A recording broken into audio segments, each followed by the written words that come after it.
चलिए भाई एक और सेशन स्टार्ट करते हैं हम टैलविन सीएसएस का पैडिंग का स्पेसिंग।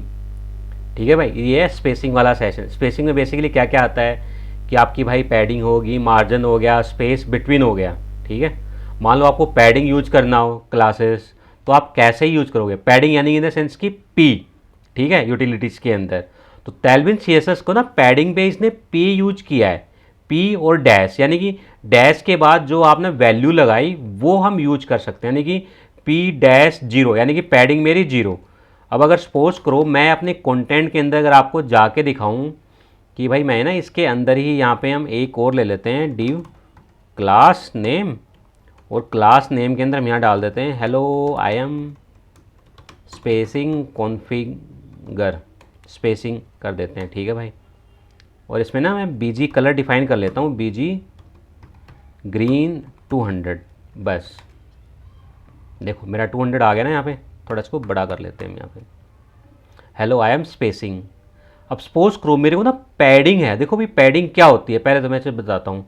अगर मैं इंस्पेक्ट एलिमेंट करूँ और भाई मैं यहाँ पे जाऊँ, क्या बोलते हैं, बॉक्स मॉड्यूल पे लेआउट, देखो यहाँ पे ये आ गया हमारा बॉक्स मॉड्यूल। जो ये हमारा पैडिंग है, देखो पैडिंग यहाँ पे शो कर रहा है। पैडिंग अभी हमारी क्या है, जीरो है, बॉर्डर भी जीरो, मार्जिन भी जीरो, और हमारी हाइट और विड्थ यहाँ पे बॉक्स मॉडल एज ए शुरू कर रही है। तो मान लो मैं यहाँ पे ना P-1 करता हूँ।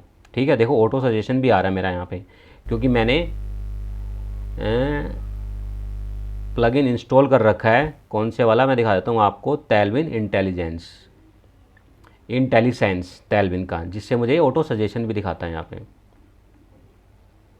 मैंने P1 ट्राई किया तो आप देखोगे P1 में देखो ना 10% पैडिंग ले लिया, लेफ़्ट राइट बॉटम सेंटर से हर जगह से। और अगर मैं इसकी CSS देखूं तो देखो यहाँ पे इसने, अगर आप P1 देखोगे ना, P1 का इसने यहाँ पे डिफ़ाइन किया हुआ है, ये रहा P1, यानी कि आपकी 4 पिक्सल 0.25 REM। अगर मैं P1 देखूँ और भाई इसकी मैं स्टाइल में देखूँ तो देखो स्टाइल में क्या जा रहा है, 10 पिक्सल P1 दिखा रहा है ये मुझे।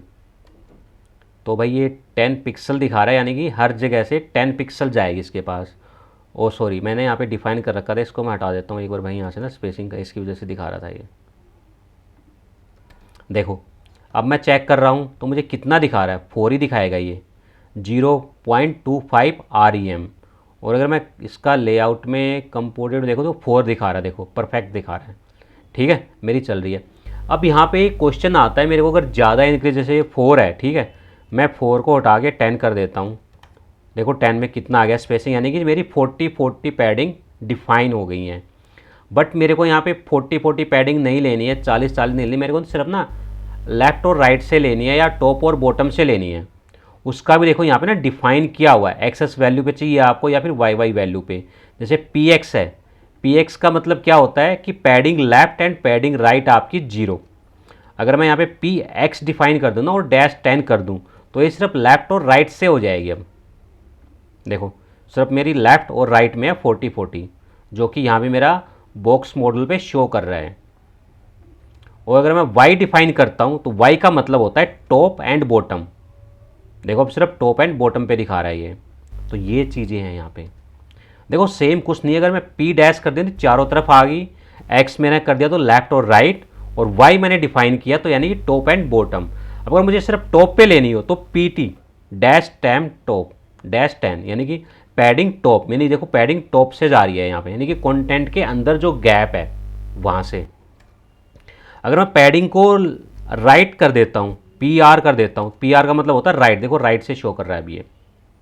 ठीक है भाई, सेम अगर मैं PBT करता हूँ तो यानी कि पैडिंग बॉटम, ये मेरी बॉटम से शो कर रहा है। अगर मैं L कर देता हूँ तो पैडिंग यानी कि लेफ्ट, ये मेरी लेफ्ट से शो करेगा। तो ऐसे ना पैडिंग डिफाइन कर सकते हो, इन्हें सारी यहाँ पे डिफाइन की हुई हैं कि PXL में कैसे जाएगी, लेफ्ट राइट में, PTT में 0.5, यानी कि इसका एक अलग अलग तरीके से आप बना सकते हो, देख सकते हो। सेम इसने padding PY, PS, PE, inline कुछ आपने डिफाइन करना हो, ठीक है भाई, सेम ये देखो सारी कितनी सारी डिफाइन कर रखी है यहाँ पे। और इसने यहाँ पे पैडिंग का मतलब समझा रखा है कि अगर PX करोगे तो आपकी लेफ़्ट और राइट से पैडिंग जाएगी, एंड अगर आपको वर्टिकल पैडिंग चाहिए तो PY, जो कि भाई हमने टॉप एंड बॉटम से चाहिए तो मैं यूज किया था। और भी आपको ऑल चाहिए हो तो सिर्फ आप P डिफाइन करो और डैश करो, ऑल जो साइज़ है चारों तरफ का वो आपको पैडिंग ले लेगा ये। अगर आपको लेफ्ट से चाहिए हो तो पी एस, ठीक है, पी एस यानी कि padding to left, right to left, ठीक है। तो भी सेम आपको अगर पैडिंग लेफ़्ट टू राइट चाहिए, राइट टू लेफ़्ट चाहिए, ठीक है, तो वो आप ऐसे डिफ़ाइन कर सकते हो। और उसके बाद भाई आपका आता है ओवर। अगर आपको ओवर पे पैडिंग लगानी हो तो आप यूटिलाइज़ कर सकते हो। सेम आप यहाँ पे ना मीडिया क्वेरी के साथ भी पैडिंग को कम ज़्यादा कर सकते हो विदाउट कोई CSS लिखे, सिर्फ आप इसकी क्लासेस यूज करके। और आपने कोई कस्टमाइज़ करनी है, जैसे स्पेसिंग है, ठीक है, 5 पिक्सल करना है तो आप 5 पिक्सल भी स्टेटिंग कर सकते हो। जैसे कि अगर मैं बताऊं टेलविन कॉन्फिग के अंदर जैसे स्पेसिंग है, मैंने 1 डिफाइन किया था, यानी कि 10 पिक्सल जाए, 2 डिफाइन किया तो 50 जाए, 3 डिफाइन किया तो 170 जाए। अगर मैं यहाँ पे जाके सिर्फ 1 डिफाइन करता हूँ, P1, यानी कि मेरी चारों तरफ से 10 पिक्सल होनी चाहिए। आप देखो तो चारों तरफ से 10 पिक्सल होगी। क्यों? क्योंकि ना मैंने टेलविन CSS के अंदर जाके कॉन्फिग के अंदर एक्सटेंड के अंदर स्पेसिंग नाम का मैंने एक ऑब्जेक्ट डिफाइन किया, उसके अंदर मैंने वैल्यूज़ डिफाइन कर दी कि भी ये मेरी की है और ये मेरी वैल्यूज़ हैं। तो ना क्या होगा कि टेलविन ना अपनी सीरीज़ के साथ साथ मेरी सीरीज़ को भी कंसीडर करेगा, एक्सटेंड कर देगा उसके साथ। अगर आप ये स्पेसिंग एक्सटेंड से बाहर लिखोगे ना तो आपको ये ओवरराइट कर देगा। तो भाई ये चीज़ें ध्यान रखना आप। सेम चीज़ें इसने दिखा रखी है यहाँ पे, और आप इनलाइन भी लिख सकते हो स्टाइलिंग, अगर आपको इनलाइन कुछ स्पेसिफाई करना हो तो। सेम अगर मैं मार्जिन की बात करूँ तो मार्जिन भी हमारा सेम है। मार्जिन हमारा M से स्टार्ट होता है, डैश। 0 करोगे तो आपके सारे मार्जिन 0 हो जाएंगे। X करोगे यानी कि लेफ्ट और राइट 0, Y करोगे तो आपका टॉप एंड बॉटम मार्जिन आपका 0 हो जाएगा यहाँ पे। सेम आपका left right top bottom define है। उसके बाद आप देखोगे मार्जिन MT6 करोगे तो आपका टॉप से मार्जिन 6 की वैल्यू ले लेगा। मार्जिन लेफ्ट यानी कि ML, M राइट यानी कि मार्जिन राइट, MB यानी कि मार्जिन बॉटम। तो ये सारी चीज़ें हैं। और MXX मतलब कि लेफ्ट और राइट दोनों से आपका मार्जिन ले लेगा। और आपको अगर MY करोगे तो आपका टॉप एंड बॉटम से लेगा। ऑल करना हो तो डायरेक्ट आप M डॉट डैश कर सकते हो। जैसे मैं M डॉट डैश 8 करता हूँ यहाँ पे पैडिंग के साथ साथ, तो देखो मेरे यहाँ पे देखो मार्जिन भी आ गया ना, 32 आ गया। ऐसे आप डिफाइन कर सकते हो, सॉरी ऐसे आप इसकी टेलविन CSS की क्लासेस यूज कर सकते हो। आप ना नेगेटिव में भी यूज कर सकते हो। मान लो मेरे को नेगेटिव चाहिए, मतलब माइनस में, तो आप -8 के साथ यूज कर सकते हो। यहाँ मैंने माइनस कर दिया इसको 8, यानी कि मार्जिन टॉप जो मेरा है वो -8 में जाए। 8 की जो वैल्यूज़ है, क्या वैल्यूज़ है, -32 पिक्सल। अब 8 की जगह ना मैं 1 कर देता हूँ सिर्फ। यहाँ पे देखो माइनस यानी कि 10 गया ना मेरा माइनस में, तो आप ऐसे डिफाइन माइनस में भी कर सकते हो। यहाँ पे सेम चीज़ आप यूज कर सकते हो MD LG large media query, small में लार्ज में कस्टमाइज थीम आप कर सकते हो, इनलाइन आप लिख सकते हो। नेक्स्ट हमारा आता है स्पेसिंग बिटवीन, यानी कि दो चीज़ों के बीच का स्पेस।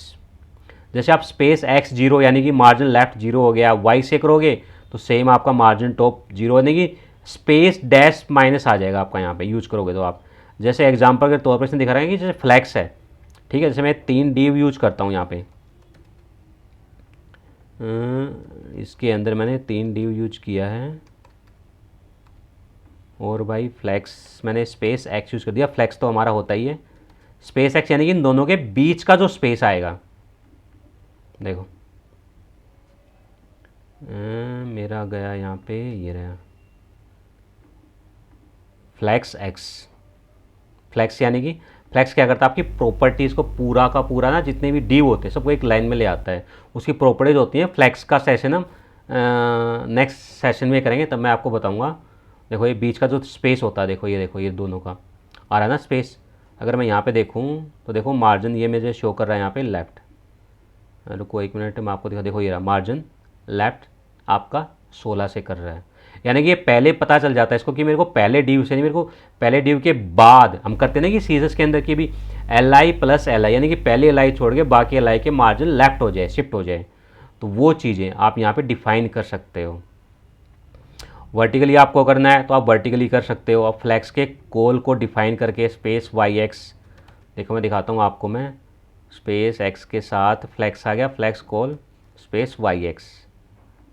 अब देखो मेरा ना यहाँ पे ये आपको मैं दिखाऊंगा, यहाँ पे देखो ये आ गया ना टॉप से, पहले ड्यू में कोई मार्जिन नहीं है, सेकंड में मेरा टॉप से आ गया, थर्ड में टॉप से आ गया। तो यानी कि आप स्पेस देखो आप ना ऑटोमेटिक यहाँ पे आपको कितनी सारी क्लासेस मिलती हैं। रिवर्स ऑर्डर करना है तो आप रिवर्स ऑर्डर्स कर सकते हो, रिवर्स ऑर्डर करोगे तो भी आपका ये काम करेगा। जिसने क्लास डिफाइन कर रखी है यहाँ पे, नेगेटिव वैल्यू डिफाइन करनी है तो आप नेगेटिव डिफाइन कर सकते हो।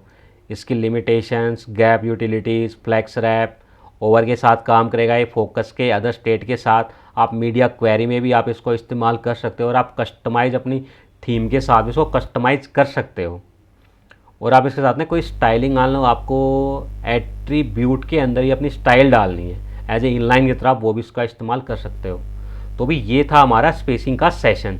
हम स्पेसिंग कैसे यूटिलाइज करते हैं, कैसे हम इसकी क्लासेस के नेम पे डिफाइन करते हैं, पैडिंग यानी कि पी, मार्जिन यानी कि एम, अगर आपको वर्टिकल लेना है, ओरिजेंटल लेना है, सिर्फ लेफ्ट लेना है, राइट लेना है, अपना खुद का क्रिएट करना है, या थीम के साथ चलना है, या फिर मीडिया क्वेरी के साथ इंप्लीमेंट करना है, या ओवर फोकस अदर स्टेट में ओपन करना है, तो ये सारे हमारे मार्जिन स्पेसिंग हमारे कवर हो गए हैं इस सेशन के अंदर।